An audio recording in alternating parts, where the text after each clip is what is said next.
우리 사랑하는 성도님들, 지난 한 주간 잘 지내셨습니까?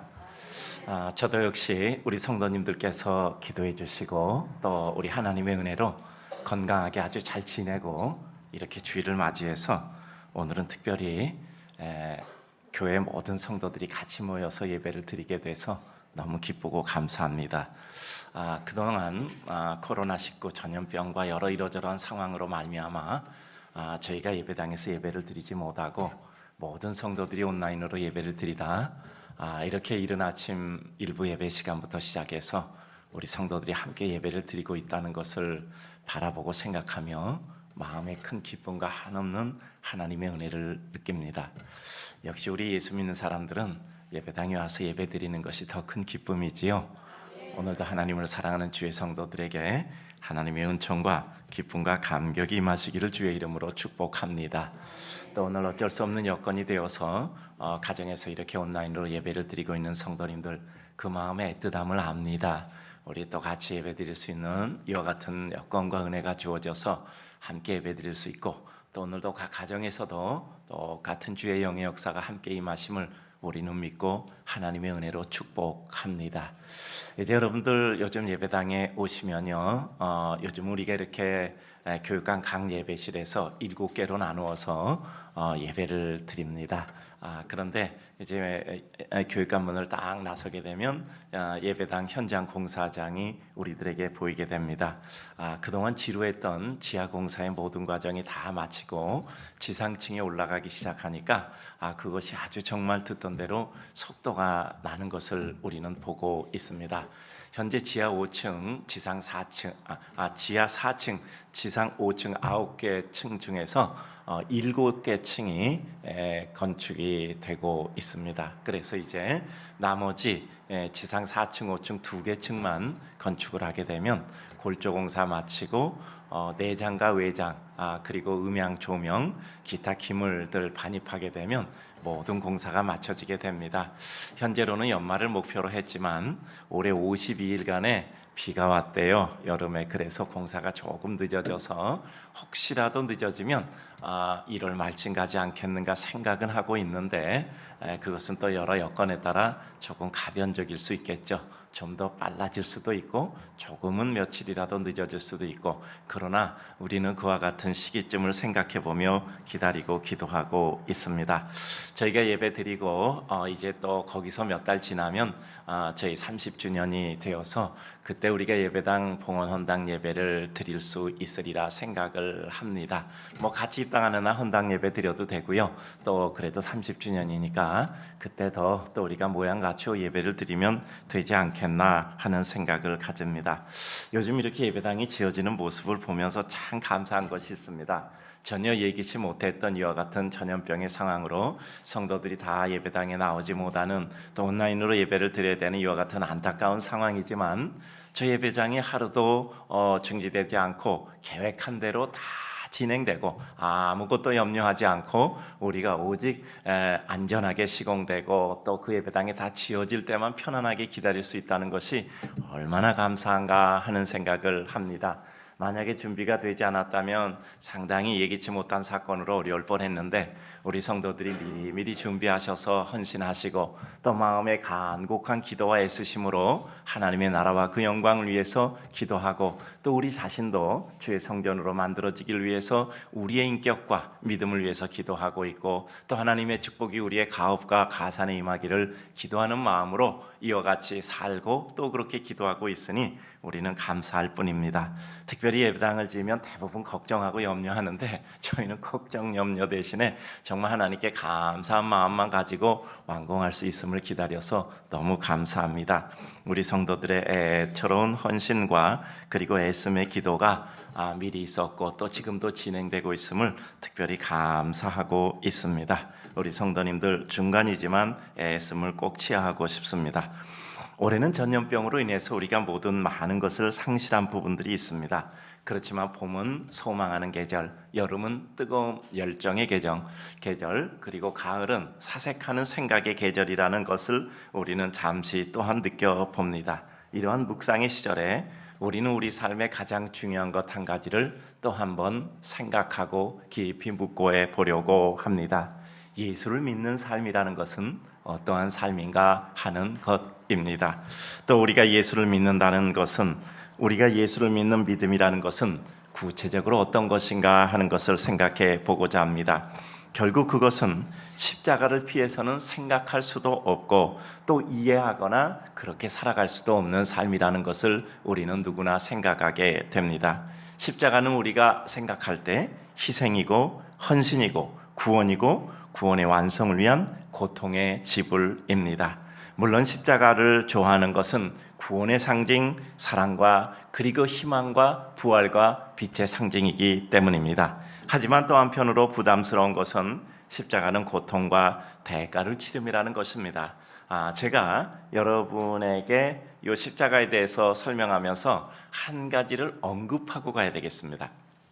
여러분 이제 믿음 생활 하시다 보면 누군가 옆에 있는 사람들이나 주변 사람들이 우리들에게 이렇게 그 가슴 아픈 말을 할 수가 있어요.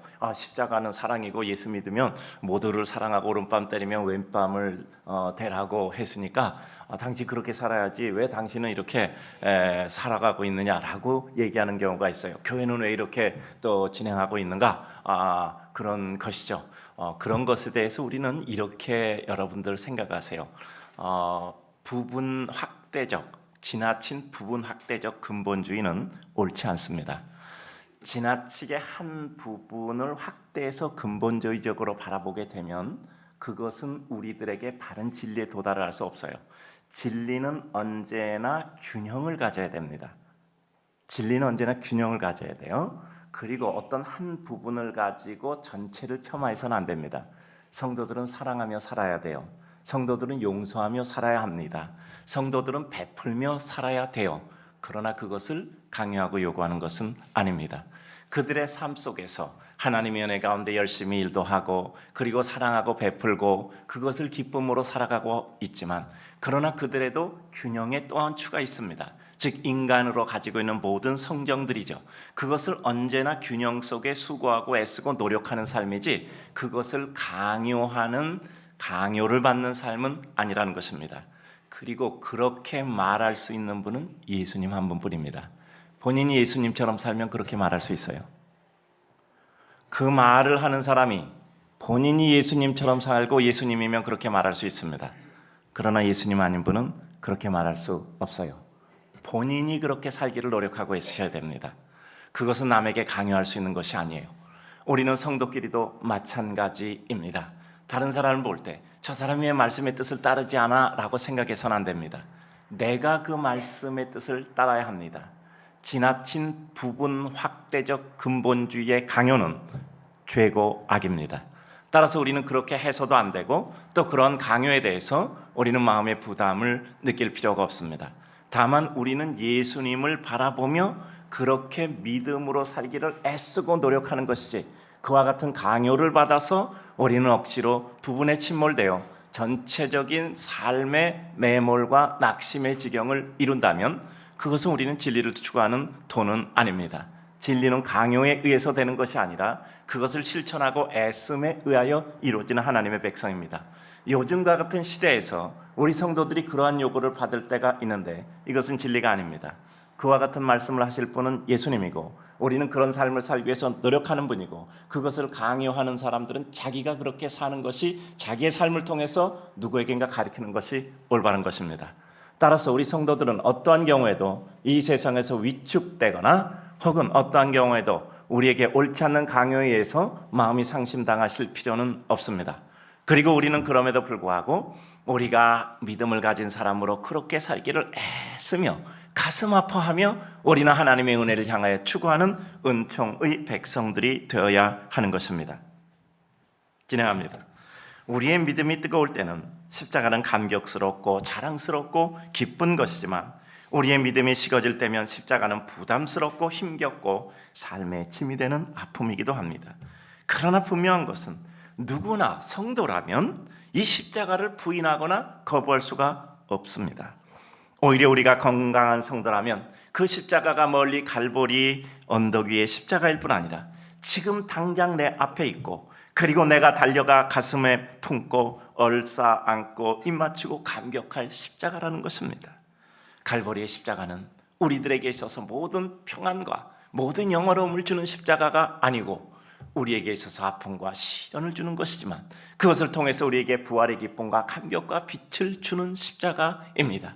그러나 그것이 먼 갈보리 십자가일 뿐 아니라 지금 내 눈앞에 있는 내가 가서 얼굴 묻고 우리 주님 앞에 은혜를 고백하는 그와 같은 현재적 십자가여야 한다라는 것입니다.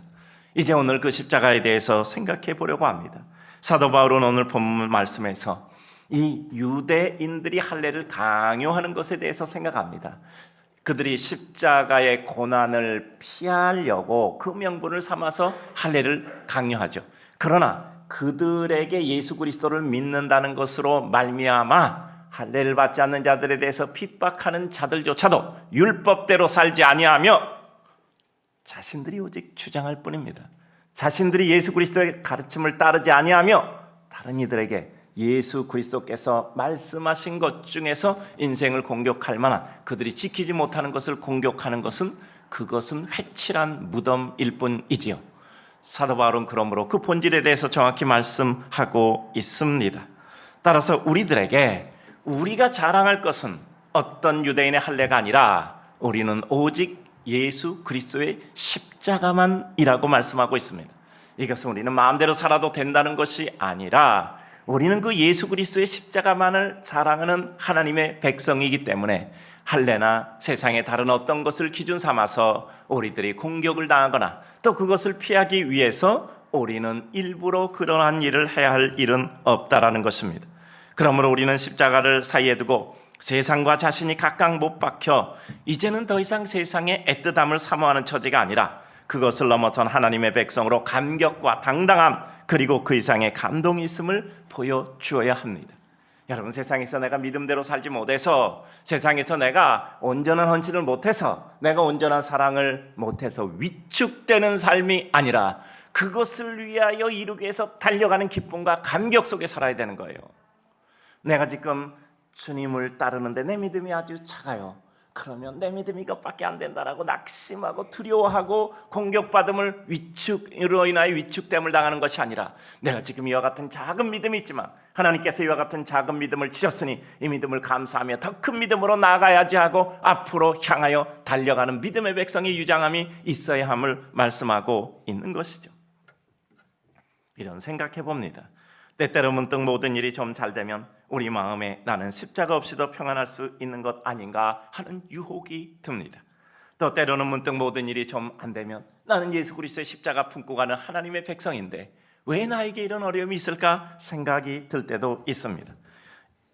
이런 의미에서 어떤 경우와 상황에도 예수 그리스도의 십자가만을 자랑하고자 하는 사도 바울의 고백은 우리에게 많은 것을 생각하게 됩니다.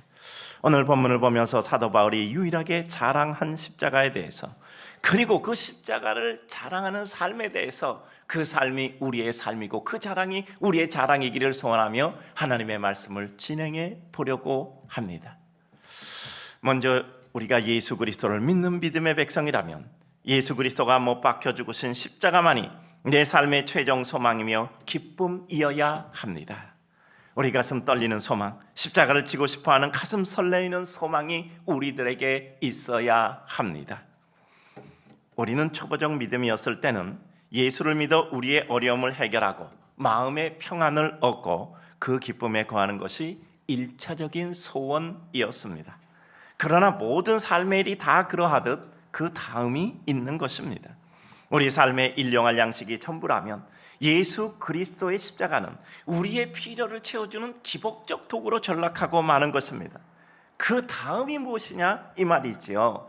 예수 그리스도의 십자가를 바라보고 내가 예수 그리스도의 나를 위해서 죽으심과 부활하심을 믿어 내가 하나님의 자녀됨을 믿어 하나님의 거룩한 은혜의 구원을 받은 하나님의 백성이라면 그것이 끝이 아니라 그 다음이 무엇이냐 이 말이죠. 두렵고 떨림으로 우리의 구원의 완성을 이루는 이와 같은 거룩한 역사 성화의 과정이 무엇이냐 하는 것입니다. 이제는 그 십자가가 이루기 원하였던 주님의 소원을 이루어드리는 것이 우리의 가슴 설레이는 소원이어야 합니다. 주님이 십자가를 지었던 것은 우리 인간의 생명의 구원과 그 백성의 하나님의 은총과 축복을 회복하여 누리는 것입니다. 우리가 생명의 구원과 그것을 통한 삶의 은혜로 하나님의 축복을 회복했다면 이제는 그것을 누리지 못하는 이들에게 함께 누리고자 나누고 베푸는 일들의 확대입니다. 복음화란 그들 역시 생명의 구원을 누릴 자격이 있음을 인정하고 우리의 해야 할 일을 외면치 않는 것입니다. 그들에게 구원받은 백성으로서의 삶을 우리의 삶을 통해 우리의 일과 깨달음을 통해서 전해주는 것입니다. 그래요, 우리들의 삶에 있어서 선교의 역사라는 것은 단순한 예수 그리스도 믿으며 구원을 받습니다라는 말의 전달이 아니라 우리의 삶과 생명의 전달이며 생활의 전달입니다. 십자가의 복음은 그 십자가의 복음이 지닌 영적 문화를 전달하는 것입니다. 그곳에는 사랑이 전달되고 평안이 전달되고 낙심 가운데 소망이 전달되고 기쁨이 전달돼야 합니다. 압제와 극한의 고통과 고난으로부터 풀려남이 전달돼야 합니다. 예수 그리스도의 문화는 무엇입니까? 낙심 가운데 소망, 그리고 좌절 가운데 새로운 용기, 그리고 우리의 삶 가운데 하나님을 바라보고 표대를 향하여 달려감, 이것이 예수 그리스도의 문화입니다. 그렇다면 우리 인생에는 어떤 경우에도 그 예수의 그리스도의 문화가 전달되어야 합니다. 낙심 가운데 소망 가지고 슬픔 가운데 기쁨을 찾으며 우리 삶 가운데 무엇인가 애쓰고 사는 삶 가운데 주님을 향하여 내가 한 걸음 한 걸음 다가가는 것입니다. 이런 십자가를 지고자 하는 가슴의 설레임이 우리 가슴에 있고 삶에 있을 때 우리는 십자가를 지고 가는 삶이 되는 것입니다. 내게 있어서 십자가는 멀리 바라보는 나의 구원의 표상을 넘어서 그 십자가가 내게 의미하고 원하는 사랑과 구원, 그리고 그것을 포함하여 그 사랑과 구원의 문화를 나를 통해서 흘려보내는 것이 십자가를 지고 가는 성도의 삶의 감격인 것입니다. 우리가 주님을 따르는 백성이라면 다른 것에 관심이 적어지고 오직 모든 것이 십자가에 집중되어 생각되고 연관되어 이루어져야 합니다.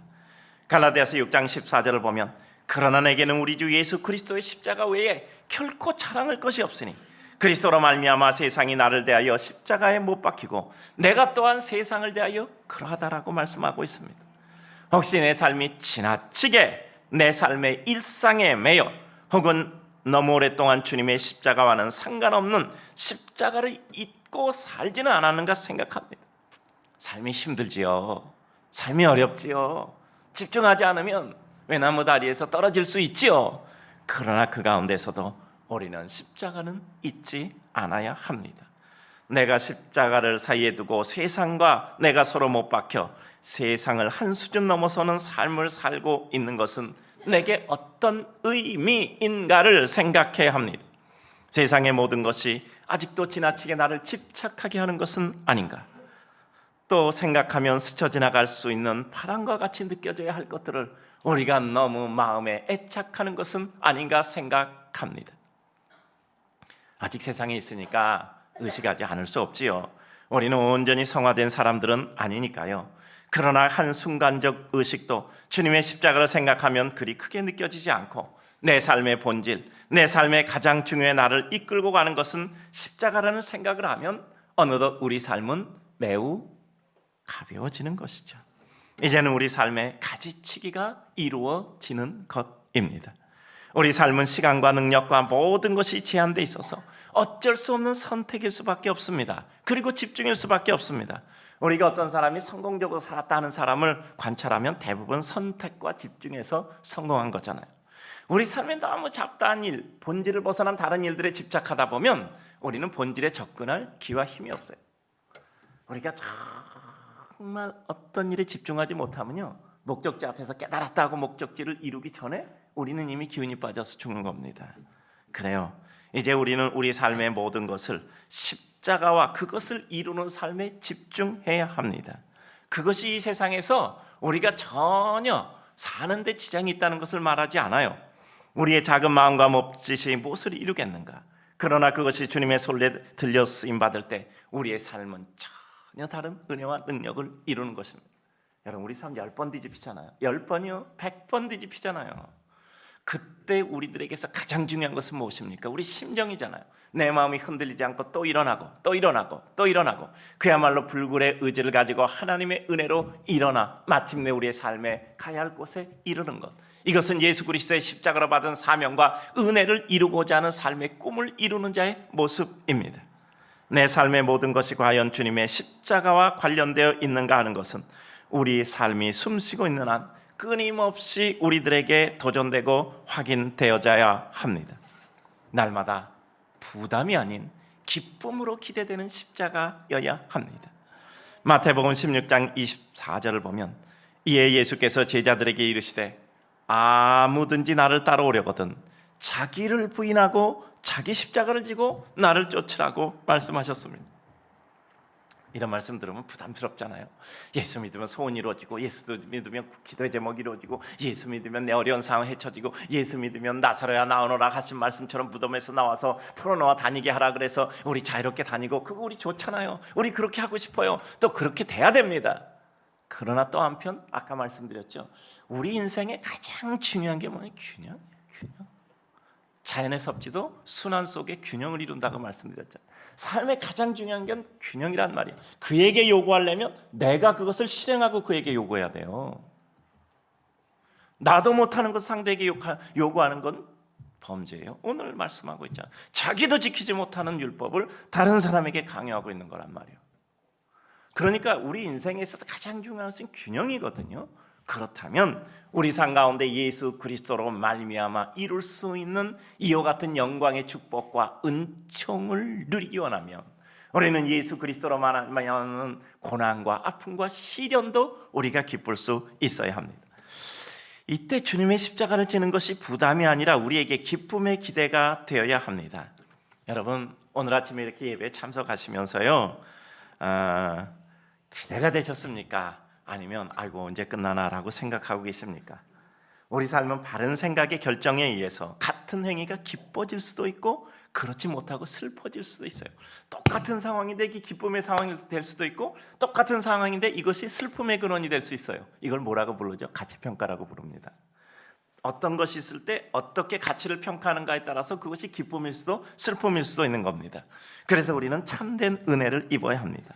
내가 그냥 밥 먹고 사는 것이 아니라 무엇인가 나를 이끄는 강력한 사명이 있어서 사명이 불타 나도 모르게 움직여지고 달려가고 숨가쁘게 가다 보니 내 삶에 편안함을 느끼는 삶이 돼야 합니다. 편안함이라는 것은 그저 가만히 있고 쉬는 것이 아니라 달려가면서도 그것이 편안해지는 상태입니다. 여러분, 움직이지 않고 가만히 편하게 있으면요, 몸이 점점 약해져요. 제가 요즘 칼럼 하나 또 쓰려고 생각하고 있거든요. 체력이 영역이다.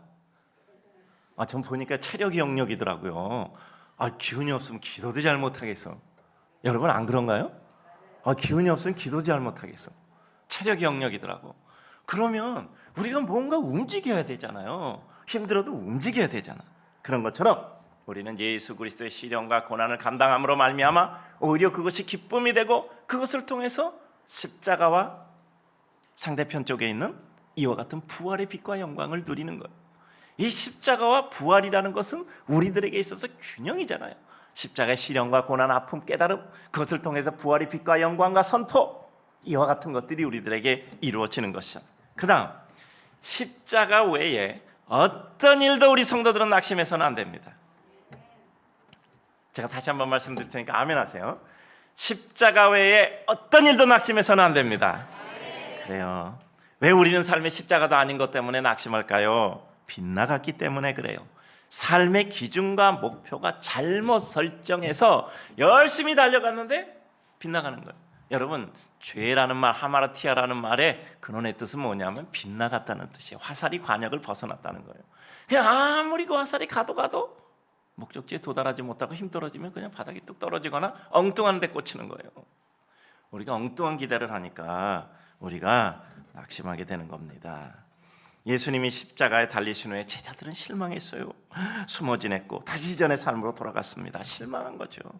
십자가의 참된 죽음은 십자가의 참된 의미로서 희생과 헌신의 죽음으로 새로운 기쁨과 영광의 부활을 이룬다라는 것을 제자들이 무지했기 때문이에요. 예수님께서 말씀하셨는데 들을 귀가 없으니까 말씀하셔도 스쳐 지나가고 만 겁니다. 우리도 주님의 십자가를 지는 삶의 과정에 있어서 혹시 낙심하는 경우가 있습니까? 우리는 결코 낙심하면 안 돼요. 잘 안 된다고 그것이 우리의 실패도 아니에요. 우리가 주님을 위해 가고 십자가를 지고 싶은 마음이 있는 한 그것은 현재도 승리하고 있는 겁니다. 억울한 것 생각하고 여러 가지 마음속에 답답한 것 생각하면 밤에 잠이 안 오죠.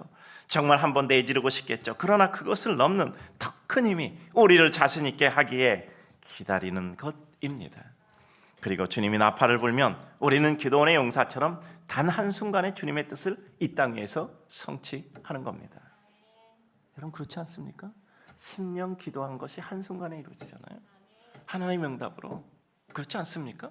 오래 쓰고 기도하고 모든 수고를 이루던 것이 한마디로 우리들에게 기쁨으로 결과가 이루어져 감사의 영역으로 들어오잖아요. 우리가 엉뚱한 것 바라보기 때문에 낙심되는 겁니다. 빌립보 3장 14절 표대를 향하여 그리스도 예수 안에서 하나님이 위에서 부르심 부름의 상을 위하여 쫓아가노라. 엉뚱한 것 바라보면 낙심해요. 그리고 하나님이 우리에게 바라보게 하실 것 바라보면 기뻐하는 겁니다. 어떤 사람이 이제 이렇게 시험을 본다고 합시다. 우리 아들 수능고사 본다고 합시다. 아이 시험을 보는데 이 사람이 뭐 제2외국어 영역을 보는데 뭐 독일어를 신청했다 그래 봐요. 근데 이 사람에게 주어진 문제는 프랑스어라고 생각해 봐요. 이 사람이 잘 볼 수가 없잖아요. 내가 하려고 했던 걸 할 때 잘하는 겁니다. 우리에게 뭘 해야 돼요? 우리는 예수 그리스도의 십자가를 바라봐야 돼요. 근데 엉뚱한 거 바라보고 엉뚱한 문제지를 가지고 풀려고 하니까 능력도 없는 우리가 어떻게 그걸 잘하겠어요? 우리는 어떤 것에 능력을 발휘하는 거죠? 하나님이 원하시는 일을 하는데 능력을 발휘하게 되는 것입니다. 여러분 우리가 세상에서 어떤 일 하다가 잘 안 됐다고 그거 실패일까요? 하나님 우리에게 실패를 통해서 더 많은 것을 가르쳐주기 위해서 실패를 거듭하게 하시고 그 가운데 깨달아 우리를 그릇 만드시고 그때 축복을 주시기 위해서 실패를 주신다면 그 실패 과정이 실패일까요? 우리들을 이루시는 하나님의 완성의 거룩한 역사일까요? 우리는 일반 상식과 때로는 출제자의 의도가 다를 때가 있어요. 일반적으로 사람이 가지고 있는 상식 그리고 출제자가 어떤 일을 이루려는 이와 같은 의도 전혀 다릅니다. 여러분 출제할 때 그냥 난이도 낮게 출제해야 돼요. 반드시 꼬잖아요. 한 번쯤 더 생각해야 되고 거기서 오답자를 다 털어내잖아요. 그래서 거기서 난이도를 높이면 오답자가 더 많아지는 것이고 더 특별한 사람을 추출해내는 거잖아요. 그러니까 삶의 어려움이 많다는 것은 하나님께서 나를 더 강한 자로 하시고 나에게 합격의 기회를 축소시켜 더 귀한 은혜를 주시는구나 라고 생각하면 맞습니다. 우리는 어떤 경우도 낙심할 수 없는 하나님의 백성입니다. 낙심해야 할 상황에서 오히려 주님을 소망하는 담대함과 그 복음을 전하고자 하는 뜨거운 마음, 이것이 우리들에게 하나님의 은혜입니다.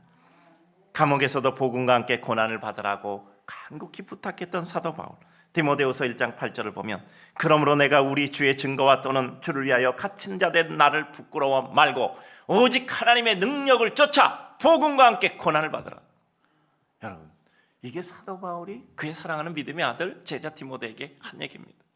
사람들이 비난, 야 사도 바울 저 가짜야, 하나님 살아계신데 그를 위해서 복음을 전한다고는 저 사람이 감옥에 갔으면 첫째는 하나님이 가짜든지 하나님이 진짜면 저 사도 바울이 가짜야, 그럴듯하게 얘기했을지라도 다 저 사람이 잘못된 거야 라고 그들은 이와 같이 양비론을 가지고 쳐버렸어요.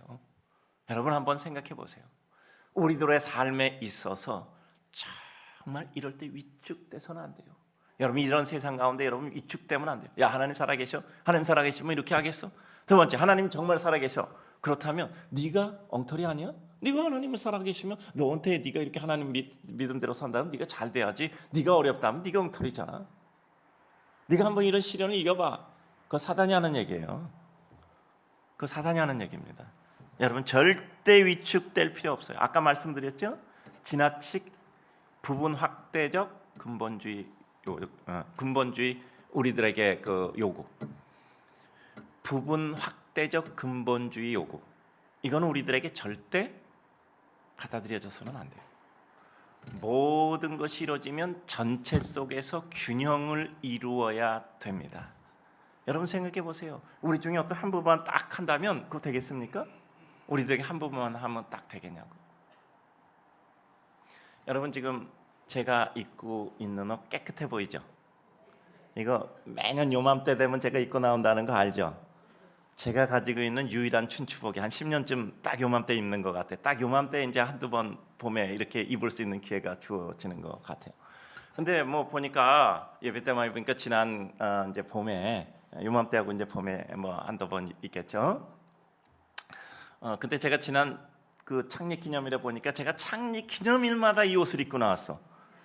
그러니까 몇 주년 창립 기념일인지 숫자를 한 보면 이게 안 되면 요때가 이제 가을이 되는 때니까 이제 뭐 여름 옷 춥고 겨울 옷 아직 뭐 그래서 이제 입는데 제가 일부러 그냥 여름에 입던 옷 입고 제가 나왔는데 이제 오늘은 안 입으면 또 겨울 되면 기회가 없잖아.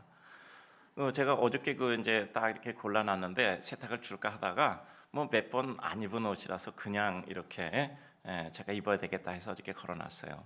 근데 여기 조금 뭐가 묻었더라고. 여러분 보여요? 안 보여요? 안 보이잖아. 안 보여. 괜찮아요. 괜찮아. 우리 부족함이 있지만 그러나 하나님의 은혜 앞에 나가 하나님의 은혜 은총을 이루는 거 괜찮습니다. 우리가 지나치게 우리의 죄에 대해서 정말 개념도 없이 마음대로 사는 것도 안 되지만 우리가 누군가의 공격으로 받아서 우리의 죄가 지나치게 확대돼 보여서 우리가 마침내 정말 위축되어 산다면 우리는 하나님 앞에 당당하게 나아갈 수도 없는 자예요. 우리는 하나님 앞에 죄인이라도 그냥 꾸역꾸역 주님 앞에 나가야 돼요. 하나님 나 같은 죄인 살려주시고 나에게 기회 주시고 은혜 주시고. 여러분 그 믿음의 뻔뻔함인데요, 그 뻔뻔함은 우리들에게 있어서 우리를 낙심하지 않고 하나님의 은혜 가운데 울며 간구하는 하나님께 대한 믿음이에요. 우리는 부족해도 주님 앞에 나가는 겁니다. 요새 제가 기도 때마다 하나님, 우리는 하나님의 백성입니다. 우리가 죄가 많고 부족하고 부끄러워도 그래도 하나님의 백성입니다. 우리를 불쌍히 여기시고 긍휼히 여겨 주시옵소서. 저는 이런 고백이 아니면 하나님 앞에 나아갈 수가 없는 것 같아요. 그래도 하나님 앞에 나가야 돼요. 부족하고 부끄러워도 하나님 앞에 나가야 돼요. 너 이런 죄인이 하나님 앞에 나올 수 있어? 이건 사단이 하는 얘기예요. 거기 현혹되지 마세요. 위축되지 마세요.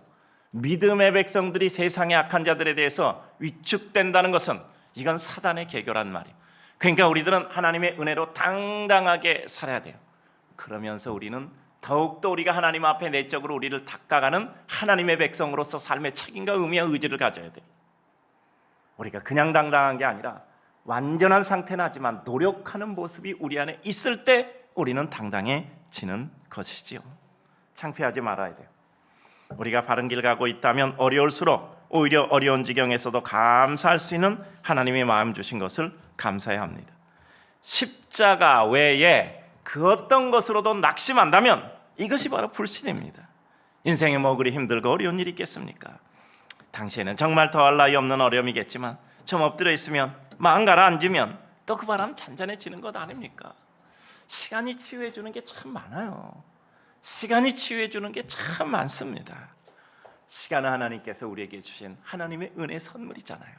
시간이 지나면 마음도 바뀌고 시간이 지나면 주변의 모든 배경도 바뀌고 시간이 지나면 그 모든 것 가운데 의미도 바뀌게 돼요. 그러므로 우리는 하나님의 은혜 가운데 어떤 순간도 하나님을 향하여 한 걸음 한 걸음 나아갈 뿐입니다. 마태복음 14장 29절 이하를 보게 되면은 베드로가 배에서 내려 물 위로 걸어 예수님께 갑니다. 바람을 보고 무서워 빠져가게 됩니다. 물 위를 걷는데 우리가 늘 하는 단선, 주님만 바라볼 땐 물 위를 걸어가다가 바람을 보고 무서워하니까 복선이 돼버리니까 그때 물 위에 빠져갑니다. 그때 저는 이 장면이 그렇게 좋은 거예요. 마태복음 14장 31절 보면 예수님께서 즉시 손을 내밀어 저를 붙잡으시며 가라사대 믿음이 적은 자여 왜 의심하였느냐. 야, 왜 이렇게 믿음이 적어? 왜 의심해? 그래서 왜 물에 빠져? 근데 중요한 건 뭐죠?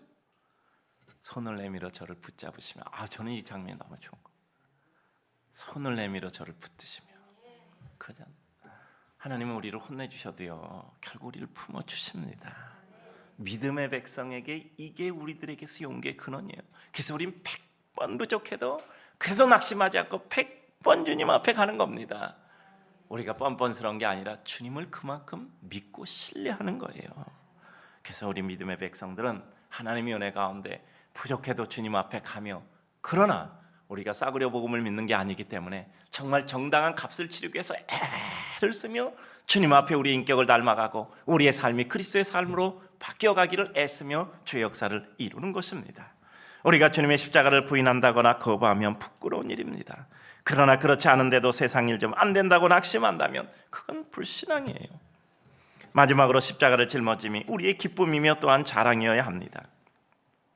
기쁨이고 자랑일 십자가가 내게는 있는가? 내가 과연 주님의 십자가 짐을 기뻐하고 자랑스러워하는가? 이 말은 내가 지금 주님의 십자가 때문에 어려움 당하는 것이 있는가입니다. 여러분, 십자가 때문에 마음 상하는 일도 있고 십자가 때문에 애매한 소리 듣는 것도 있고 십자가 때문에 정말 곤고한 지경도 있는 것이 우리의 정상적인 삶이에요. 그러나 그것을 소화하는 거예요. 누가 우리들에게 여러 가지 마음에 상처 줄 때 우리는 어떻게 생각하라고요? 내가 정말 부족하구나 생각하고 상대에 대해서 어떻게 생각해요? 자, 따라서 합니다. 환자구나 생각하면 돼요. 굳이 되게 할 필요 없어. 마음이 허하니까 우리 보고 사랑해달라고. 나는 이렇게 온전하게 못 사니까 당신이 좀 온전하게 살아서 나에게 좀 도움을 달라고 하는 얘기로 알아들으면 그게 정확합니다. 십자가 도에 대해서 비난하는 사람은 누구보다도 십자가가 필요한 사람이고 누구보다도 구원이 필요한 사람이에요. 그러니까 아이 그러시군요. 아이고 죄송합니다. 제가 더 기도하겠습니다.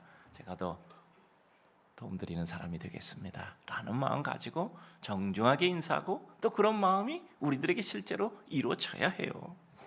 주님의 십자가 때문에 나는 아무리 어려움 당하고 있는 것이 없다면 오히려 부끄러운 겁니다. 내가 십자가 때문에 어려움 당하는 것도 없어. 그럼 이게 도대체 예수 믿는 거예요? 나는 그 어떤 경우도 십자가가 자랑스럽고 십자가 때문에 위축되지 않는 삶을 살아가고 있는 것에 대한 분명한 답이 있어야 돼요. 나는 믿음의 사람으로 십자가가 의미하고 포함하는 고난과 시련까지 사랑하는가? 아니면 나의 그의 영광만 사랑하는가? 우리가 믿음의 사람이라는 것 십자가의 영광이 아니라 십자가 자체, 곧 십자가의 희생과 헌신과 사랑과 눈물과 아픔까지도 사랑하는 것입니다. 고난 없는 영광만 원한다면 우리는 기복주의자예요. 복음은 우리에게 값없이 생명의 구원을 주시되 우리에게 아무런 책임이 없는 무가치한 삶을 살아도 된다는 값싼 복음은 절대 아닙니다. 십자가의 고통이 고통으로 느껴지지 않고 기쁨으로 느껴지는가 우리는 늘 확인해야 해요. 여러분, 노동과 운동의 차이 아시죠? 다 같이 힘든데 노동은 정말 힘들어. 근데 운동은 힘든 가운데도 기쁨이 있는 거예요. 로마서 8장 18절 보면 생각컨대 현재 고난은 장차 우리에게 나타날 영광과 좋게 비교할 수 없도다. 이 비밀을 알면 우리들에게 고난은 기쁨과 감격이란 말이죠. 어느 날 문득 십자가의 모든 일들이 십자가의 아픔과 눈물과 슬픔이 우리에게 기쁨과 감격으로 다가올 때가 있습니다. 그때 우리는 진정한 참회를 이루게 됩니다. 그때 우리는 내 마음에 원했던 어떤 소원이 이루어지는 것보다 더 진한 하나님의 은혜와 축복에 감격하게 되는 겁니다. 어느 날 나도 모르게 십자가의 모든 일들이 아픔과 슬픔과 눈물이 기쁨과 감격으로 느껴지는 하나님의 은혜가 임하는 순간이잖아요. 오늘의 말씀 맺고자 합니다. 운동할 때마다 느껴지는 게 있어요. 아니면 어떤 다른 일을 할 때도 느껴지는 게 있습니다. 어떤 일 하다 보면 좀 익숙해져요. 그 일에 대해서 재미도 붙습니다. 근데 이때가 아주 더 중요해요. 익숙해지고 재미가 붙을 때 더 열심히 해보고 싶으면 그건 정말 잘하는 일이 돼요. 근데 익숙하고 재미가 좀 붙을 때 좀 지루하고 깨가 나서 하기 싫으면 그 일은 더 이상 한계에 부딪히게 되는 겁니다. 여러분, 우리가 예수 믿는 것도 마찬가지. 예수 믿어 기쁨과 감격과 야 정말 그래도 내가 좀 예수 믿는 거 좀 해볼 만하다라고 생각될 때 그때가 중요해요. 여기서 한 걸음 더 나가 십자가를 지느냐 아니면 십자가의 기쁨만 느끼고 있다가 이것으로 주저앉느냐 그 차이입니다. 믿음을 통해서 내가 무엇을 이루려고 하는가, 평가하려고 하는가, 그리고 주장하려는 하는가가 아니라 믿음 따라 내가 무엇이 바뀌는가, 믿음 때문에 내게 무엇이 즐겁고 기쁜 게 바뀌는가, 믿음 때문에 내게 무슨 헌신과 희생과 헌신의 마음이 일어나는가가 중요합니다. 내가 부족하고 내 이해가 부족하고 내 사랑이 부족해서 내가 그것을 받아들이고 이해한다고 생각하면서 너그럽게 받아들이지 못해서 내 마음이 볶이니 내가 내 마음 넓혀야 되겠다 생각하는데 무슨 시험이 들겠습니까? 은혜 받고 살기도 시간 부족한데 시험 들 시간까지 우리가 있겠습니까? 여러분, 우리가 예수 믿고서 살아가는 삶에 있어서 정말 마음이 상한다는 것은 무엇이냐 하면 이런 경우예요. 여러분, 이런 경우에 수술은 참 잘 됐어요. 근데 환자가 세상을 떠났습니다. 뭐든 완벽한 수술인데 안타깝게도 그 환자가 살지 못하고 세상을 떠났어요. 최선을 다하고 완전한 예술적 작품을 이룬 것이죠. 그러나 환자는 세상을 떠났어요. 그러면 어떻게 되겠습니까? 우리가 예수를 믿는 것 정말 그럴듯하게 모든 거 아주 그럴듯해요. 그러나 내 마음 가운데 예수 그리스도의 고난과 슬픔, 눈물까지도 받아들인 것이 없다면 바로 이런 것이 되는 겁니다. 이게 뭐죠? 형식 논리예요. 형식 논리. 그럴듯한데 진정한 본질에 도달하지 못하는 거예요. 예수님은 십자가상에서 아버지여 저들의 죄를 용서하소서 자기들이 하는 일을 알지 못합니다 라고 기도하셨습니다. 주님은 달려드는 군중을 향해 눈을 부다리며 원수 대하듯 하지 않고 불쌍한 사람들이다 라고 생각했죠. 우리는 남들에게 요구하지 않고 내가 실천하는 것이 중요합니다. 주장하지 않고 실천하자. 그것이 우리의 믿음입니다. 다른 사람에게 믿음대로 참고 십자가를 지고 살라고 말하지 말고 내가 십자가를 지고 사는 것입니다. 우리의 가치관과 세상의 가치관은 다릅니다. 우리는 비난 대신 이해를 해야 합니다. 우리는 미워함 대신 기도를 해야 합니다. 우리는 나와 안 맞으니 화합해야 합니다. 우리는 내 마음에 안 드니 배려해야 합니다. 우리 사랑하는 성도님들, 헌신을 말하지 말고 그냥 헌신합시다. 평가를 기대하지 말고 내가 한 헌신 그대로 감격합시다. 내가 자랑하는 십자가라면 그 십자가에 달리신 주님도 우리 때문에 자랑할 것이 있어야 하지 않겠습니까? 요즘 자꾸 이런 생각이 마음을 채워요. 우리가 주님의 십자가를 기뻐하고 감사한다면 주님도 우리 때문에 기뻐하고 좋아하실 게 있어야 되지 않겠는가? 주님께서 나를 볼 때 무엇 때문에 기뻐하고 좋아하실까? 우리 사랑하는 성도님들, 주님 기뻐하는 성도 되시기 주의 이름으로 축복합니다.